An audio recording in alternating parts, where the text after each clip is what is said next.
Hello friends, welcome to all of you on my YouTube channel Sarkari Bharat. दोस्तों, आज की इस वीडियो की तरफ बात करने वाले हैं UPSI exam 2021 Uttar Pradesh sub inspector Uttar Pradesh दरोगा भर्ती परीक्षा 2021। आज है 12 नवंबर 2021। आज से आपके उत्तर प्रदेश में सब इंस्पेक्टर की भर्ती परीक्षा की शुरुआत हो चुकी है। तो थर्ड शिफ्ट, जिसमें गणित, हिंदी, जीके, रीजनिंग के जो भी क्वेश्चंस मुझे मिले हैं उन सभी क्वेश्चंस को आपके सामने लाया हूं। दोस्तों, आप सभी को बता दें, अगर आप यूपीएसआई की तैयारी कर रहे हैं या फिर जो 26,000 वाली वैकेंसी आने वाली है यू उत्तर प्रदेश में कांस्टेबल के पदों पर, उसकी तैयारी कर रहे हैं, तो आप लोगों ने अभी तक चैनल को यार सब्सक्राइब नहीं किया है तो सबसे पहले आप लोग चैनल को सब्सक्राइब कीजिएगा, ताकि लेटेस्ट वीडियोज़ की नोटिफिकेशन सबसे पहले आपको मिले और आप हमारी वीडियोज़ को देख पाओ। दोस्तों, ये जो आपका उत्तर प्रदेश पुलिस कांस्टेबल की भर्ती आने वाली है उसके लिए आपको क्लासेस प्रोवाइड करवाई जा रही हैं, जिसकी पीडीएफ भी आपको फ्री में मिलती है। तो आप लोग चैनल को सब्सक्राइब करना बिल्कुल मत भूलिएगा। अगर आपको कोई भी क्वेश्चन याद है तो आप उसे कमेंट बॉक्स में लिख सकते हैं। चलिए फ्रेंड्स, समय नहीं गवाते हैं, स्टार्ट करते हैं आज की इस वीडियो को। देखते हैं आज के पेपर का लेवल कैसा रहा, पेपर किस टाइप का रहा। जीके, रीजनिंग, हिंदी और गणित के क्वेश्चन के बारे में देख लेते हैं। तो चलिए फ्रेंड्स, स्टार्ट करते हैं। तो दोस्तों, आज का अपना पहला सवाल है, कहावत है, अधजल गगरी छलकत जाए। कहावत का सही अर्थ क्या है? देखिए, बात करें अधजल गगरी छलकत जाए, इसके ऑप्शंस है गगरी में छेद होना, व्यर्थ कार्य करना, अल्प ज्ञान का प्रदर्शन, दूर से पानी लाना। तो इसका ऑप्शन नंबर जो सी है वो सही जवाब है। अधजल गगरी छलकत जाए, इसका सही जवाब होता है अल्प ज्ञान का प्रदर्शन। क्या होता है दोस्तों? अल्प ज्ञान का प्रदर्शन, अधजल गगरी छलकत जाए। चलिए फ्रेंड्स, नेक्स्ट क्वेश्चन देख लेते हैं। नेक्स्ट क्वेश्चन है, यज्ञशाला किस समास का उदाहरण है? आपसे समास पूछा गया है, तो ऑप्शन है द्विग समास, कर्मधारय समास, द्वंद्व समास या तत्पुरुष समास। तो देखिए, यज्ञशाला को हम लिख सकते हैं यज्ञ के लिए समास। क्या बोल सकते हैं? यज्ञ के लिए समास। तो इसमें अगर बात करें तो समास जो होगा वो होगा आपका तत्पुरुष समास। कौन सा समास होगा दोस्तों? तत्पुरुष समास। तत्पुरुष समास के पार्ट होते हैं जिसमें कर्ता ने कर्म को करण के लिए, तो इस तरीके से के लिए जो आता है आपका कर्ण तत्पुरुष में, तो वहाँ पर यज्ञशाला जो समास होगा वो तत्पुरुष समास के अंतर्गत आएगा। चलिए फ्रेंड्स, नेक्स्ट क्वेश्चन देख लेते हैं। नेक्स्ट क्वेश्चन है दोस्तों, स्वार्थी का संधि विच्छेद है, यानी कि जो स्वार्थी शब्द है इसका संधि विच्छेद।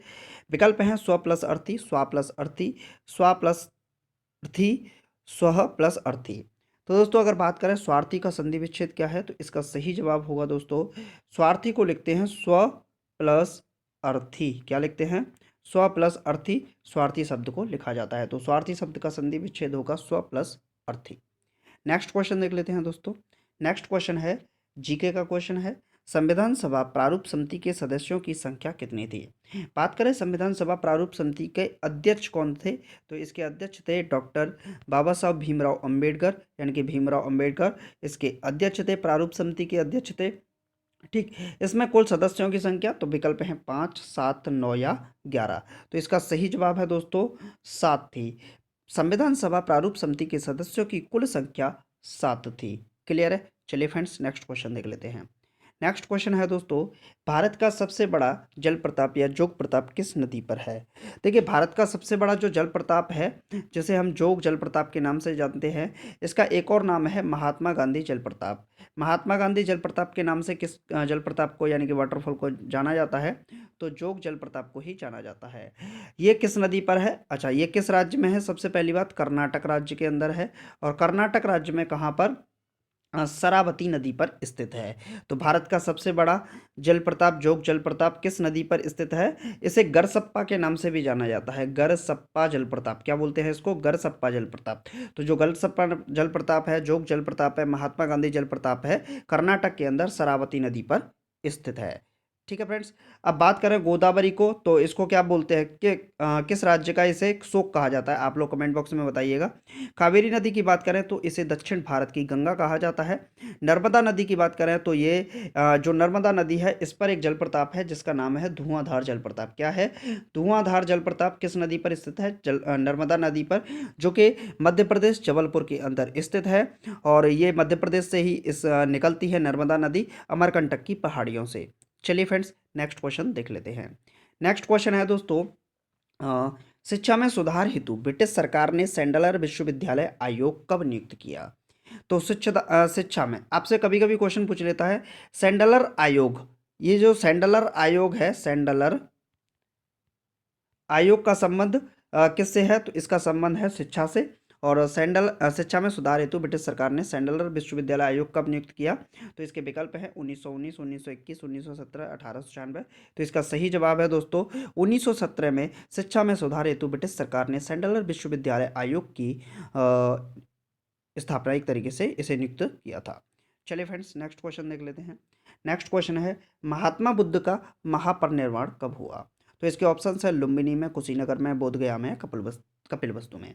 तो जब भी मैं इसको याद करता हूं तो मैं याद करता हूं बुल को, क्या करता हूं, बुल को। क्लियर है फ्रेंड्स?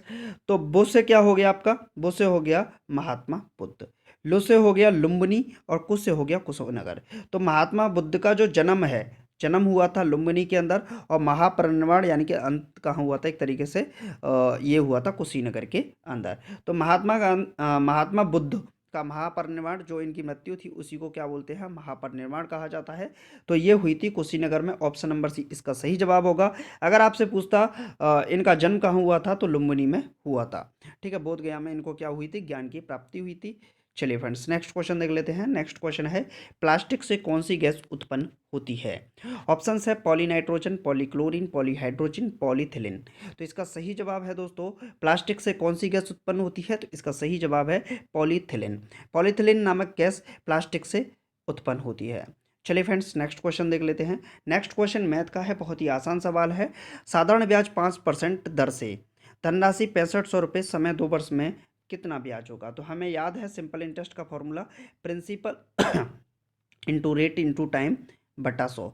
ये सभी को याद होता है। क्लियर है फ्रेंड्स? तो सिंपल इंटरेस्ट की बात, प्रिंसिपल की बात करें तो 6500 रुपये प्रिंसिपल है। आपका जो रेट है वो कितना है आपका 5% का, समय कितना 2 वर्ष का बटा 100। क्लियर है फ्रेंड्स? 00 से 00 को निपटा दीजिए। 5 दूनी 10, 10 का गुणा 65 से करेंगे तो 650 आ जाएगा। तो जो आपकी ब्याज निकल कर आई है 2 वर्ष की, कुल मिलाकर 650 रुपया आपको साधारण ब्याज इसमें देनी होगी। क्लियर है फ्रेंड्स? समझ में आ गया होगा। चलिए फ्रेंड्स नेक्स्ट क्वेश्चन देख लेते हैं। नेक्स्ट क्वेश्चन है इक्वेशन बेस्ड क्वेश्चन है, 3 की पावर x प्लस 8 है। क्लियर है फ्रेंड्स? अब 27 को क्या लिखा जा सकता है, 27 को 27 को लिख सकते हैं 3 टू दी पावर 3। तो 3 टू दी पावर 3 और इसकी पावर क्या है 2x प्लस 1। अगर इस तरीके से कहीं भी होता है तो हम उसमें 3 का मल्टीप्लाई कर देते हैं, यानी कि 3 की पावर x प्लस 8 बराबर 3 की पावर क्या होगा 6x प्लस का आपका 3। तो 3x x प्लस 8 बराबर क्या होगा 6x प्लस 3। क्लियर है भाई? ठीक, ट्रांसफर करेंगे तो 5x इक्वल टू आ जाएगा आपका 5। तो x इक्वल टू क्या वैल्यू निकल कर आएगी 1 वैल्यू निकल कर आएगी, जो कि एक इसका सही जवाब होगा। तो x equal to 1 is the right answer. चलिए फ्रेंड्स नेक्स्ट क्वेश्चन देख लेते हैं। नेक्स्ट क्वेश्चन है एक आयत की लंबाई और चौड़ाई का अनुपात 3:1 है। यदि इसका परिमाप 96 मीटर है तो आयत की लंबाई कितनी होगी? बात करें दोस्तों आयत की, किसकी बात करें, आयत की। ठीक है, तो आयत की जो लंबाई और चौड़ाई का अनुपात है वो कितना है, लंबाई है 3x ऐसे मान सकते हैं, और चौड़ाई कितनी है x। इसका परिमाप कितना है 96 मीटर। तो इसका ये भी 3x होगी और ये भी क्या होगी आपकी x होगी। अपोजिट साइड सारे इक्वल होंगी। तो कुल मिला के इसकी जो पेरीमीटर है वो 96 मीटर दे रखी है। यहाँ पेरीमीटर 3 और 3 6 और एक 7 और एक 8, यानी कि 8x का मान कितना दे रखा है दोस्तों 96 दे रखा है। x की वैल्यू कितनी आएगी 12 अट्ठे 96, यानी कि 12 8 को 8 से काटेंगे 96 को तो 12 बार आएगी। आयत की लंबाई कितनी थी 3x, यानी कि 3 इंटू 12, तो कुल मिला के कितनी हो जाएगी 36 हो जाएगी। कितनी हो जाएगी 36। तो आयत की जो लंबाई है वो कितनी हो जाएगी 36, 36 इज द राइट आंसर। चलिए फ्रेंड्स नेक्स्ट क्वेश्चन देख लेते हैं। नेक्स्ट क्वेश्चन है निम्नलिखित विकल्पों में से रीति शब्द का बहुवचन कौन सा है? देखिए बात करें रीति शब्द के बहुवचन की, एक वचन बहुवचन से प्रश्न पूछे जाते हैं। ऑप्शन है रीतियों, रीति, रीतियों, रीतियाँ। तो इसका सही जवाब होगा दोस्तों ऑप्शन नंबर 4, यानी कि जो रीतियाँ शब्द है वो आपका सही है। बहुवचन कौन सा है, रीतियाँ शब्द आपका सही जवाब होगा। चलिए फ्रेंड्स नेक्स्ट क्वेश्चन देख लेते हैं। नेक्स्ट क्वेश्चन है निम्नलिखित विकल्पों में से दाता शब्द का स्त्रीलिंग शब्द चुनिए। तो ऑप्शंस हैं दताइन, दात्री, दात्र, दाती, दात्री। तो इसका सही जवाब है दोस्तों दात्री। निम्नलिखित विकल्पों में से दाता शब्द का स्त्रीलिंग शब्द क्या है, दात्री इसका सही जवाब होगा। चलिए फ्रेंड्स नेक्स्ट क्वेश्चन देख लेते हैं। नेक्स्ट है आषाढ़ का एक दिन किसकी रचना है? तो ऑप्शंस हैं दोस्तों, निर्मल वर्मा, नरेश मेहता, शंकर शेष, मोहन राकेश। तो इसका सही जवाब होगा मोहन राकेश। आषाढ़ का एक दिन इनकी रचना है। नेक्स्ट क्वेश्चन है दोस्तों, इस यातायात प्रतीक का क्या अर्थ है? तो इस तरीके से अगर आपको देखा जाता है यातायात प्रतीक, ऐसे देखा जाता है ना, तो ये आपका यातायात प्रतीक में आपको देखने को मिला होगा। तो इसके ऑप्शंस होते हैं खतरा, नो पार्किंग, रुकिए, संरक्षित क्षेत्र। तो ये किसका प्रतीक है? तो इसका प्रतीक है रुकिए। इसका मतलब होता है आप भाई साहब रुक जाइए, अभी यहाँ पर आपको रुकना पड़ेगा, नहीं तो आपका क्या हो जाएगा? चालान हो जाएगा। क्लियर है फ्रेंड्स? चलिए नेक्स्ट क्वेश्चन देख लेते हैं। नेक्स्ट क्वेश्चन क्या है? आर्थिक सहयोग व विकास संगठन OECD क्या है? OECD, organisation of economically cooperation and development. तो इसका मुख्यालय कहाँ पर स्थित है? तो इसका मुख्यालय स्थित है पेरिस के अंदर। तो इसका सही जवाब क्या हो जाएगा? फ्रांस, पेरिस इसका सही जवाब हो जाएगा। हेडक्वार्टर पूछा गया है। नेक्स्ट क्वेश्चन है मैथ का है, नीचे दिए गए समीकरणों में x का मान क्या है? देखिए बहुत आसान सवाल है, इसको हम सॉल्व करते हैं। तो इसे क्या लिखेंगे? इसे लिखेंगे 3 गुणे, अब यहाँ 6 का स्क्वायर क्या होगा? 36 हो जाएगा। क्लियर है? 2 का स्क्वायर क्या होगा? 4, और 12 का स्क्वायर इसे लिख लेते हैं 12 गुणे 12। इसको कैंसिल आउट कर लेते हैं, 3 चौके 12 और 12 तिया 36। तो x का वैल्यू जो निकल कर आएगा वो आपका 3 आएगा। तो किस विकल्प के अंदर है? Option number first, x=1 is the right answer.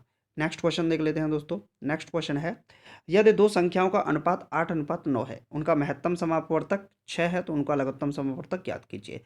आप सीधा 6 का गुणा कर दीजिए, महत्तम समापवर्तक का संख्या निकल आएंगी। 8 छक्के 48 और 9 छः 54। तो 48 और 54 का लासा क्या निकलेगा? आप लोगों के ऊपर छोड़ते हैं, कमेंट बॉक्स में इसका आंसर लिखिएगा। देखते हैं कौन कौन स्टूडेंट इसका जवाब का इस सवाल का आंसर लिख पाता है। चलिए फ्रेंड्स नेक्स्ट क्वेश्चन देखते हैं, नीचे दिए गए समीकरणों में x का मान क्या है? 100 का 16% गुणा 8 का 100% गुणा 128 बराबर 2 की पावर x। x का वैल्यू पता लगाना है। तो इसमें 100 का मतलब गुणा, 16% का मतलब 100 का भाग, 8 का मतलब गुणा, 100% का मतलब 100 का भाग 128। क्लियर है फ्रेंड्स? 100 से गया 100, 100 से गया 100, 16 8 128 बचा।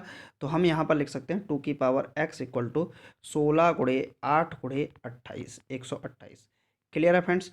तो यहाँ देखेंगे तो ये 2 की पावर 4, 2 की पावर 3 और ये होगा 2 दूनी 4 दूनी 8 दूनी 16 दूनी 32 दूनी 64 दूनी 128, यानी कि 2 की पावर 7। तो गुणा में घातें जुड़ जाती हैं, 4 और 3 7, 7 और 7 14। एक्स की वैल्यू कितनी हो जाएगी? कंपैरिजन करने पर एक्स का मान 14 आपका सही जवाब आ जाएगा। क्लियर है फ्रेंड्स?